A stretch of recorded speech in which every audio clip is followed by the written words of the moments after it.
Hey my lovely friends, thanks so much for joining me today and welcome to another video at Papercraft Business. Now let me ask you a question. Do you ever have those moments where you're truly inspired by something, a project that you want to create, but you know for a fact is going to test your capabilities 100% and you're not sure if you're going to be able to pull it off or not? Well, this is what happened to me with this card. Now I was inspired by a little spinning card online, but I didn't have the exact same supplies it required to put it together, and also it just looked a little bit tricky to me. But in the end, I pulled myself together and I got creative, gathered my supplies, and I created my own version of the design. So I just want to remind you that if you see something that inspires you to get creative, trust in your vision like 100%. Like, don't be afraid to adjust, adapt or customize the project into something that is totally unique and totally your design. Now, even if you know it's going to be a struggle to create and will take you a while to put it together, just trust in yourself and go with it. Now, sometimes obviously things don't go according to plan and mistakes can happen along the way. But just remember, there's always a solution to fixing it. Well, at least that's what I thought and still believe, actually. But sometimes it's not always the end result that's important. Sometimes it's the process and the actual journey to the end result that's more important. So for those of you that are new here, my name is Lisa Walsh and welcome to my channel. If you're looking for a little creative inspiration to top up your creative inventory of ideas, then feel free to subscribe, as I love to upload a new video every single week. So today in this video, I'm going to show you how to create an interactive spinning card, Lisa Walsh style. So stay with me to the end because I'm actually going to show you the mistake I feel I made with this card, how I tried to fix it, but didn't actually succeed fixing it to my liking. So let's get things started. Are you ready? Let's do this. Now the stamp set that I used for this design was Lawn Fawn Home for the holidays, which I stamped onto Nina £80 card with Memento Tuxedo black ink, and then I cut them out with my Silhouette Cameo machine. Now I did colour them in with Copic markers, but I did that off screen so that I could save you a little bit of time in this video. Now the first element that needs to be created is what I call the spinner backing sheet. I used a scrap piece of cardstock for mine, and I trimmed it down to 4 1/4 by 4 1/4 inches. And then I needed to work out the centre point of the piece of cardstock. So I used my scoreboard to find the middle of each side, which works out to be 2 1/8 of an inch. I moved the cardstock around on each side and marked it on the side of the cardstock.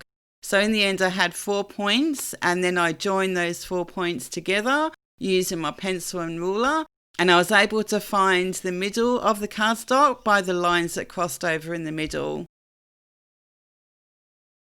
Now the next part is actually creating the spin dial for the card, and for this I used a Lawn Fawn Magic Iris scalloped add-on die. I haven't used that Magic Iris thing yet, but I'm using the scalloped add-on die. So what I had to do was die cut 2 of them, and I die cut them with Nina £110 cardstock this time because extremely strong and I didn't want it to bend in the card when it's being moved. So I highly suggest £110 if you can get your hands on some of that. Now I adhered them together with glue, and as you can see here I'm actually using the Nouveau glue pen. But personally, I wouldn't use it because I had to redo mine as the Nouveau glue pen was not strong enough and both of the die cut pieces just kept coming apart. So I had to re-stick it with some normal glue adhesive. Now we're going to create what I call the spin dial centerpiece. And for this, I use the smallest die from the Lawn Fawn large dotted circle stackable dies. And also I use the second largest die of the small dotted circle stackable dies. Again, I use my scrap cardstock because at the end of the day, this is the mechanics of the card and no one's going to be able to see them.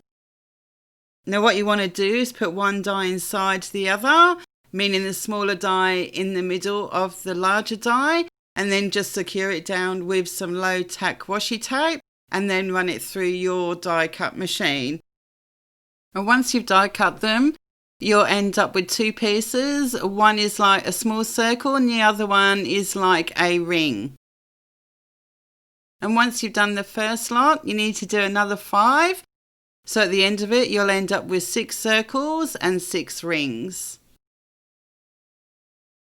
To ensure that there's some height to the actual mechanics of the card, to ensure that it spins around correctly and not get caught on anything, you need to create that height by adhering the 6 discs together and also the 6 rings together. I personally would use wet glue for this because at the end of it, the discs need to go inside the rings and allow the mechanism to turn around correctly.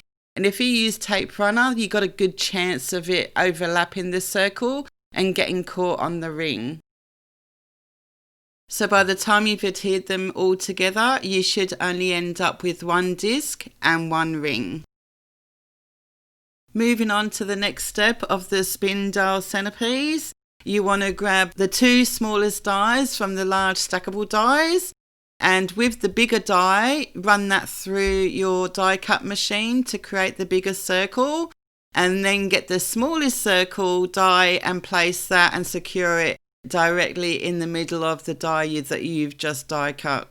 So you should end up with a bigger ring compared to the red one that's on the screen. For the final step of the spin dial, just grab some wet glue and very carefully just outline the inner circle on the back of the scallop spin dial, and then just adhere the ring that you've just created onto the back of that scalloped dial piece. And then just pop the spin dial pieces aside and we will get back to those a bit later. Now we're on to creating the actual card panel, which I trimmed down to 4 1/4 inches in width and 8 1/4 inches in length. It's obviously bigger than the average size card, but if you've got an envelope punch board, it's pretty easy to create a customized envelope to go with it. Now we're going to work out the placement of the spin dial. So on the back of the card panel, I measured out 2 marks at 3 1/4 inches down from the top of the panel.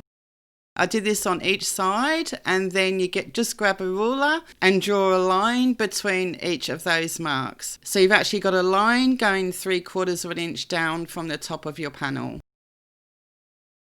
Now just grab your spinner backing sheet and align it with the pencil line that you've just drawn, and grab your pencil and just draw a line at the end of the backing sheet. Then get the backing sheet and align it with the lines that you've just drawn, and then just draw 4 marks on the lines in regards to where your lines meet on the backing sheet.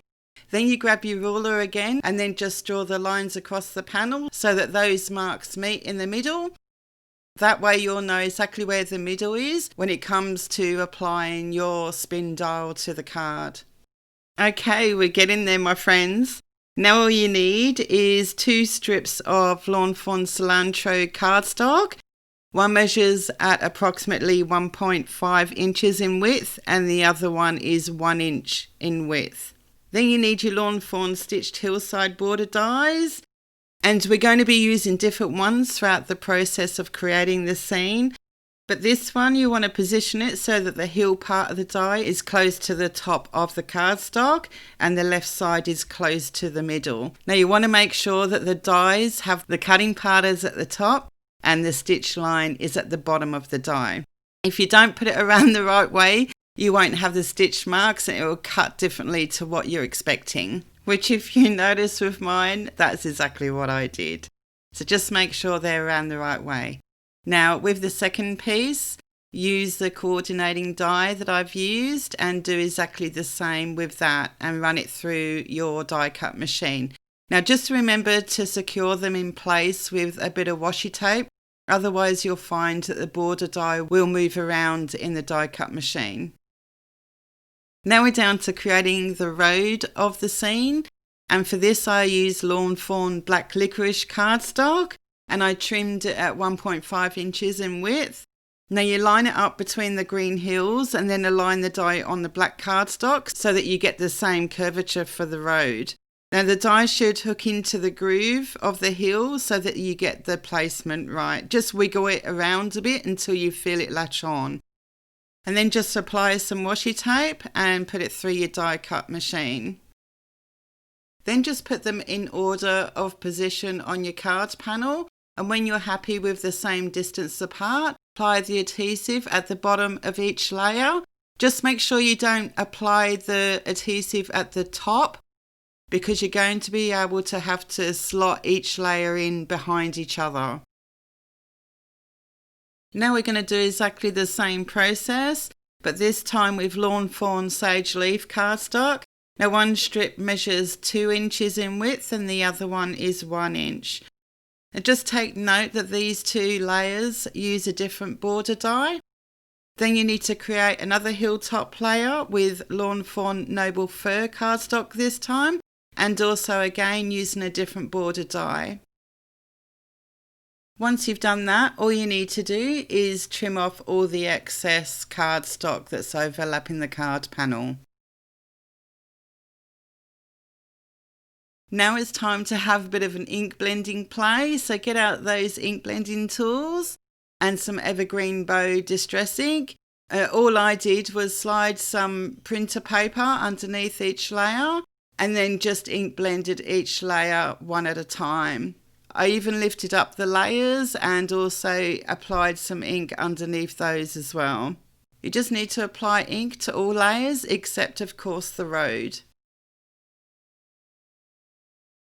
So now we need to create a hole for the mechanics to work in the card.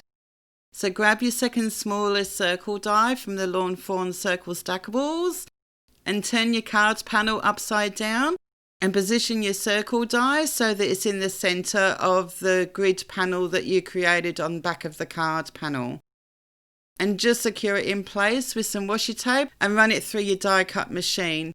Now I had to use a shim to be able to cut that hole because there are quite a few layers and it did put a bit of stress on the cardstock, but at the end of the day it turned out perfectly fine.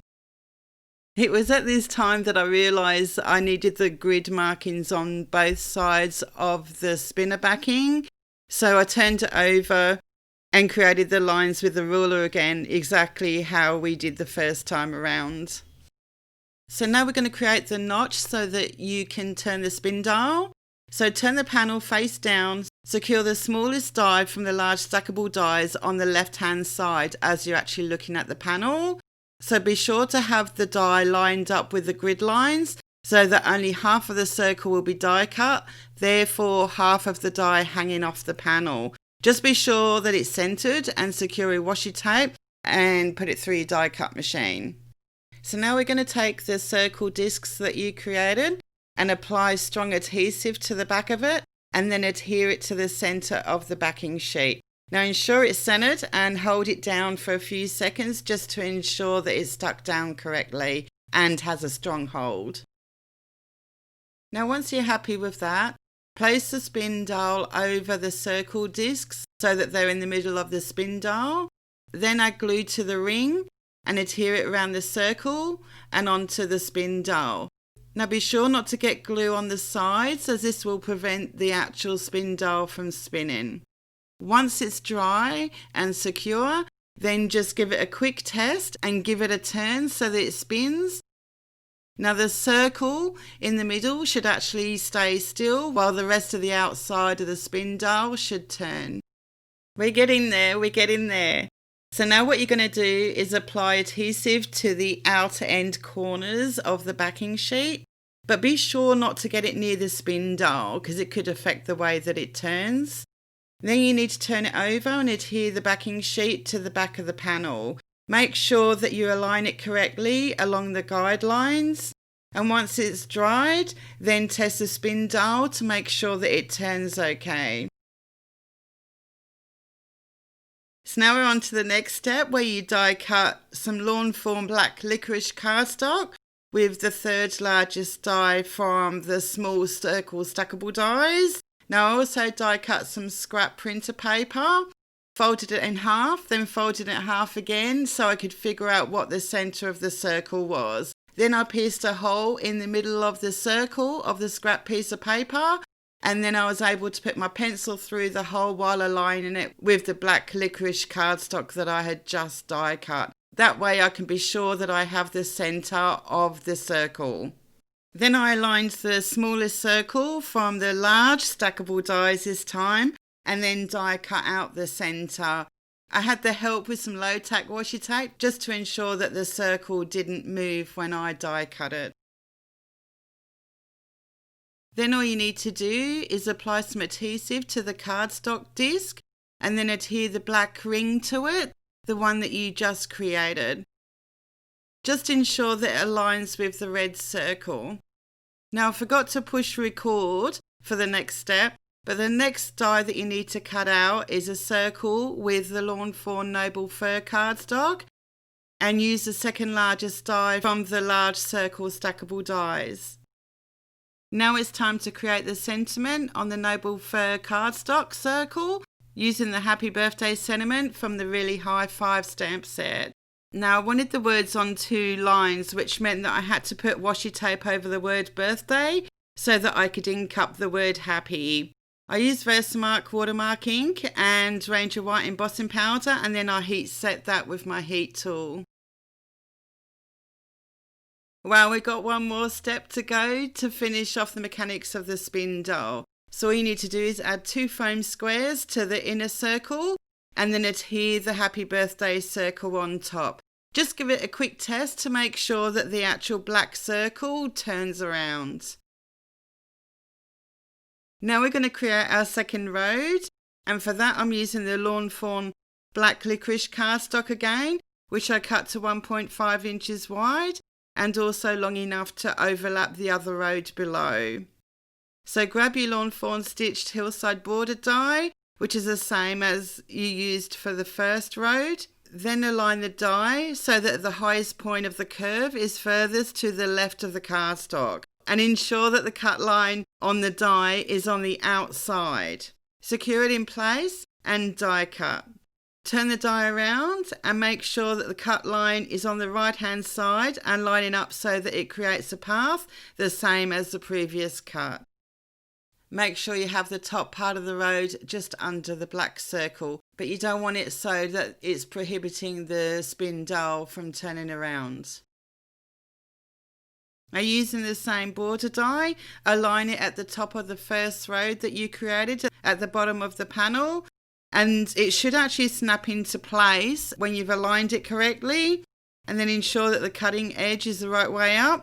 And once you're happy with its alignment with the road, then secure it down and die cut it. Then all you need to do is apply some adhesive and then adhere it into place. So it was at this point that I decided to ink blend the sky with some Salty Ocean Distress ink, and then I thought it would be nice to ink blend the spindle too. Big mistake. Silly me forgot that the spindle actually moves. Therefore, when the spindle is turned around, it will actually be white again. So what I should have done was ink blend it before I attach the spindle. What I mean is that I should have ink blended the spindle before I actually attached it to the card. But anyway, I did try to fix it, but I'll tell you about that in just a minute. So I figured that if I'm going to ink blend the sky, then I should do the same with the grass, which is what I did with Evergreen Bow Distress ink. Then I thought, let's add some texture to the sky. So I splattered some water onto the sky and then just dabbed off the excess with a piece of kitchen toweling. So as I mentioned before, I made the mistake of ink blending the spindle, and I actually ink blended it with tumbled glass, thinking it'd make a difference, having a slightly different colour blue. I used the ink dauber to try and get into the groove there, but that wasn't happening. It just kept making a mess on the side of the card where you spin the spindle. So I decided to prop up the card panel with some tweezers, and then I used a brush to get into the little gaps there so that I could at least try and hide the white bits of the spindle. But you know what? It made such a mess that in the end I couldn't fix it. And, you know, at the end of the day, I did the best I could. It's not fixed like I wanted it to be or look the best. But at the end of the day, I finished a card, I created a spinner card, and let's just go with that. Next up, I grabbed my Lawn Fawn palm tree dies. I just love these dies. Love, love, love. If you haven't got them, you need to get them. You really do. They're awesome. Anyway, I die cut out 8 small tree tops and 2 bigger ones in Noble Fir and Lawn Fawn cilantro cardstock. And then for the coconuts, I use a coconut bag cardstock. And for the tree trunks, I use paper bag. Now I distress them with evergreen bow distress ink and also vintage photo. Once that was done, I then adhered them together. And then I adhered them to the appropriate places on my card panel. Now we're on the home stretch, peoples. So I definitely started getting excited when I was able to add the Lawn Fawn Home for the Holidays cards. They just look so cute. I did use glossy accents for the windows. And if I didn't mention it before, the Copic colours that I used to colour the cards, I've included in the description below the video. I just think they look so, so cute. I had them in my stash for quite some time. And this was the first time I got around to using them. Anyway, I adhered them to the road onto the spinner wheel and just making sure that I was keeping the same distance between all 3 of the cars.